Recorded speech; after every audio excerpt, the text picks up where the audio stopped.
안녕하세요, 축진먹입니다. 토트넘이 맨유 원정에서 3대0 승리를 거두며 엄청난 흐름을 이어가고 있습니다. 일단 제가 경기에서 느꼈던 건 토트넘이 지난 브렌트포드전, 카라박전, 그리고 맨유전 모두 비슷한 방식으로 승리를 하면서 어느 정도 승리하는 방법을 찾은 느낌입니다. 과연 토트넘은 어떤 방식으로 맨유를 압도했는지, 그리고 맨유는 어떤 것들이 잘 안됐는지 알아보도록 하겠습니다. 먼저 맨유의 선발 라인업을 보면 기존 나왔던 포백에 수비형 미드필더 자리에 에릭센 대신에 우가르테가 선발 출전했습니다. 그리고 나머지는 어느 정도 예상할 수 있는 라인업이었죠. 토트넘의 선발 라인업 역시 기본적으로 예상할 수 있는 라인업에 부상당한 손흥민 대신에 베르너가 선발 출전했습니다. 오늘 토트넘의 핵심 원칙 정리하면 딱 3가지였는데요. 첫 번째, 강한 전방 압박을 가져간다. 두 번째, 공을 뺏기면 그 자리에서 바로 압박한다. 세 번째, 그래도 맨유가 나온다면 반더벤이 처리한다. 이 3가지 원칙은 지난 브렌트포드에서 토트넘이 상대방을 잡을 때 사용했던 원칙입니다. 오늘 경기에서도 아주 효과적으로 작용했죠. 오늘 토트넘의 경기 시작 3분 만에 터진 골이 제가 방금 말씀드렸던 3가지 원칙을 모두 충족시키는 그런 득점이었습니다. 토트넘이 기본적으로 전방에 많은 숫자를 투자하면서 강력한 전방 압박을 수행하죠. 지금 이 선을 기준으로 봤을 때 화면에 있는 필드 플레이어 숫자는 맨유 5명, 토트넘 5명입니다. 그 정도로 토트넘은 전방 압박에 많은 숫자를 투자했죠. 하지만 맨유가 짧은 패스로 잘 풀어나오는데 이때도 역시 존슨이 끊임없이 압박을 해줍니다. 소유권을 잃은 상태에서 바로 압박이 들어가는 거죠. 하지만 여기서 브루노 페르난데스에게 공이 가면서 잘 빠져나왔고 브루노 페르난데스는 앞으로 공을 전개합니다. 이 공을 우도기가 끊었는데 여기서 우당탕탕하면서 레시포드가 다시 치고 나갈 수 있는 상황이 되었습니다. 하지만 여기서 반더벤이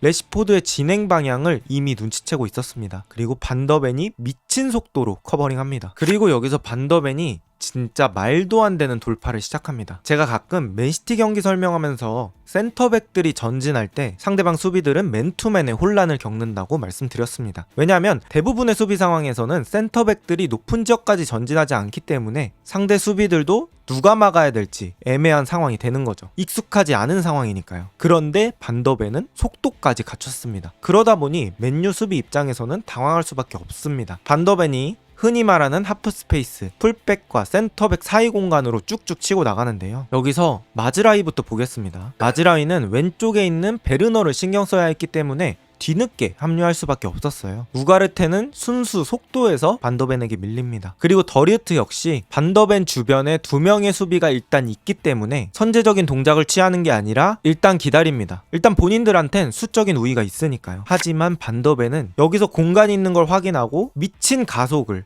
해버립니다. 그리고 나서 컷백도 지금 보시면 공 자체가 몸이랑 꽤나 거리가 있어요. 그런데도 불구하고 이걸 왼발로 완전히 당겨서 안쪽으로 좋은 컷백을 내주고요. 여기서 존슨은 도무지 못 넣을래야 못 넣을 수 없는 찬스를 맞고 득점을 성공합니다. 이 반더벤의 움직임을 따라가준 존슨의 움직임 역시 좋았죠. 이러면서 경기는 1대0이 되는데요. 이 득점 자체가 일반적인 득점이 아니고 반더벤이 충격적인 돌파로 인해서 만든 득점이기 때문에 경기 초반 기세를 토트넘이 아예 잡아버립니다. 또 오늘 토트넘의 중원이 맨유의 중원을 완전히 압도했습니다. 이 장면이 아주 대표적인 장면인데요. 벤탄쿠르, 메디슨, 클루셉스키 이렇게 3명에게 3자 패스가 이뤄지는데요. 딱 지금 보시면 상대가 브루노, 마이누, 우가르테예요. 이렇게 3대3 상황에서 토트넘 미드필더들이 계속 승리를 가져갔고 그러면서 페널티 박스 바로 앞 공간이 토트넘에게 많이 발생하는 그런 상황들이 일어났습니다. 특히나 이런 상황에서는 클루셉스키의 버텨주는 능력이 또 큰 기여를 했죠. 그럼 반면에 홈팀 맨유의 전방 압박 체계를 보겠습니다. 지금 브루노가 골키퍼 쪽부터 감싸면서 센터백을 구석으로 몰아낸 건 정석적인 플레이였어요. 하지만 이 다음이 문제가 됩니다. 여기서 로메로가 앞쪽으로 치고 나오는데요. 브루노는 이미 로메로에게 어깨를 뺏기면서 제대로 된 방해를 하지 못합니다. 여기서 사실 공을 가진 로메로를 조금 더 괴롭혔어야 합니다. 그리고 여기서 토트넘 선수들의 디테일을 볼 수가 있는데 로메로가 공을 잡으니까 포로와 클루셉스키가 각각 사이드로 빠져주면서 자신에게 붙어있는 맨투맨을 더 벌리게 만듭니다. 그럼 어떻게 될까요? 이렇게 가운데 쪽 예쁜 패스길이 열립니다. 로메로는 앞쪽으로 전방 패스를 하고 이 패스를 받아준 선수가 바로 도미닉 솔랑케입니다. 여기서 맨유는 크게 2가지의 문제가 있었어요. 지금 장면에서 첫 번째, 리산드로 마르티네즈와 솔랑키는 피지컬적으로 미스매치입니다. 물론 어쩔 수 없는 상황이긴 하지만 보통 이런 장면에서 센터백들이 상대 원톱들을 강하게 밀어내면서 파울을 범하거나 쉽게 패스가 못 나가게 만드는데요. 지금은 솔랑키가 좋은 피지컬로 버텨내면서 옆으로 돌려줍니다. 그리고 두 번째 문제는 레시포드의 위치입니다. 사실 전방 압박을 할 때는 그 전방 압박이 얼마나 완성도 있냐를 보려면 공을 받을 수 있는 선수들에게 얼마나 맨투맨이 잘 붙어 있느냐인데, 지금도 레시포드가 자기 쪽 맨투맨을 놓치니 이런 패스길이 열리는 거죠. 제가 여러 가지 구구절절 설명을 했지만 쉽게 말해서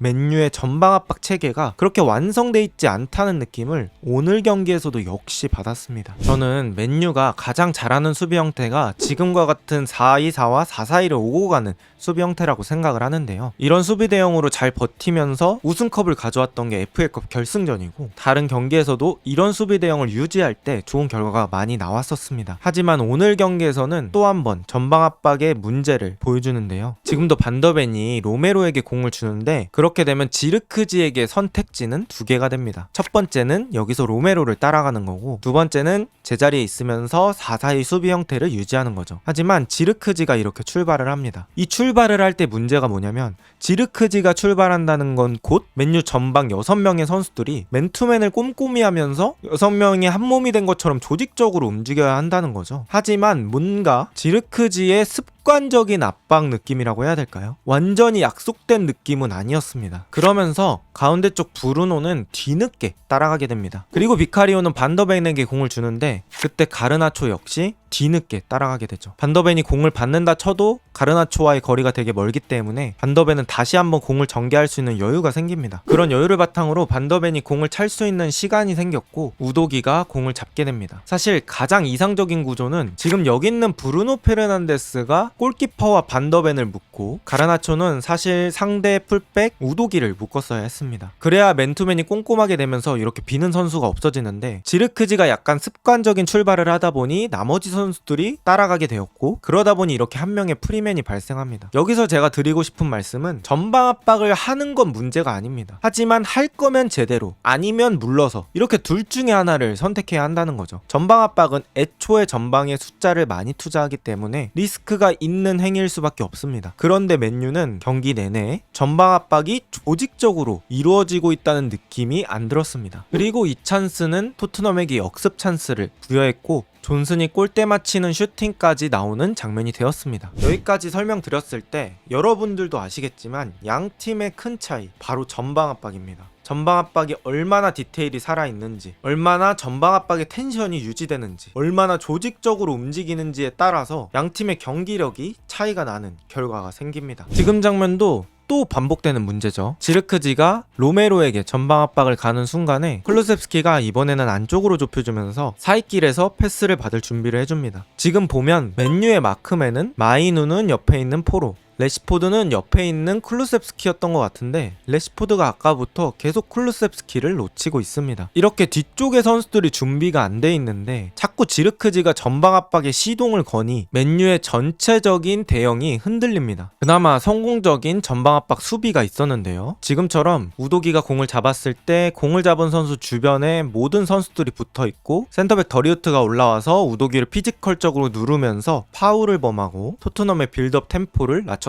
즉, 전방 압박을 할 거면 이렇게 하고, 아니라면 4-4-2 체제를 유지하는 게 맞았다는 거죠. 근데 이렇게 경기력 자체는 토트넘이 되게 앞서고 있었지만 맨유도 아예 기회가 없던 건 아니에요. 이런 식으로 가르나초의 발리슛이 골대를 맞을 때도 있었습니다. 또 비카리오의 슈퍼 세이브가 있을 때도 있었고요. 즉, 경기력은 밀리지만 토트넘도 그 경기력만큼의 득점은 뽑아주지 못하면서 양팀이 11대 11로 싸울 때는 맨유가 기회가 찾아올 수도 있었던 흐름이었죠. 하지만 맨유에게 또다시 한번 악재가 발생합니다. 브루노가 메디슨에게 반칙을 범하면서 퇴장을 당하고 맙니다. 맨유의 핵심이자 주장이자 필드 위의 사령관 브루노가 다이렉트 퇴장을 당한 거죠. 이렇게 되면서 맨유의 경기 상황은 급속도로 안 좋아지고 전반이 종료됩니다. 그리고 후반 시작한 지 얼마 안 돼서 존슨이 빠른 역습을 가져가면서 가운데 쪽으로 땅볼 컷백. 근데 이 공이 더리우트 발 맞고 또 교묘하게 쿨루셉스키 쪽으로 떨어집니다. 그리고 쿨루셉스키가 이 공을 왼발로 마무리. 이런 거 보면 오늘 토트넘은 그냥 되는 날이었습니다. 그리고 그 이후에 맨유는 한 골 더 추가 실점을 하며 경기를 3대 0으로 패배하고 맙니다. 사실 오늘 경기는 후반에 맨유가 한 명 없긴 했지만 토트넘이 고질적으로 체력이 빠지는 타이밍이 있었어요. 그 타이밍에 몰아쳐서 코너킥도 만들고 앞쪽에서 아쉬운 슈팅도 만들면서 어떻게 보면 2대 0 상황에서 만회골을 만들 수 있는 흐름을 만들었었거든요. 하지만 거기서 성과를 내지 못하니 솔랑키에게 추가골을 허용했고, 그 이후에는 사실 경기 결과는 이미 정해진 느낌으로 게임이 진행됐습니다. 제가 아까 설명할 때 레시포드가 한 명을 자꾸 놓친다고 말씀을 드렸는데, 저는 그게 물론 레시포드 선수의 개인 잘못도 있겠죠. 하지만 전체적인 맨유의 전방 압박 체계 자체가 많이 아쉽다는 생각을 했습니다. 테나우 V말에 가장 큰 위기를 맞고 있는 맨유. 과연 맨유는 반전을 일으킬 수 있을까요? 그리고 토트넘은 이 좋은 흐름을 계속 가져갈 수 있을까요? 오늘 영상은 여기까지입니다. 비슷한 영상이 궁금하시다면 구독 부탁드립니다. 좋은 하루 되세요.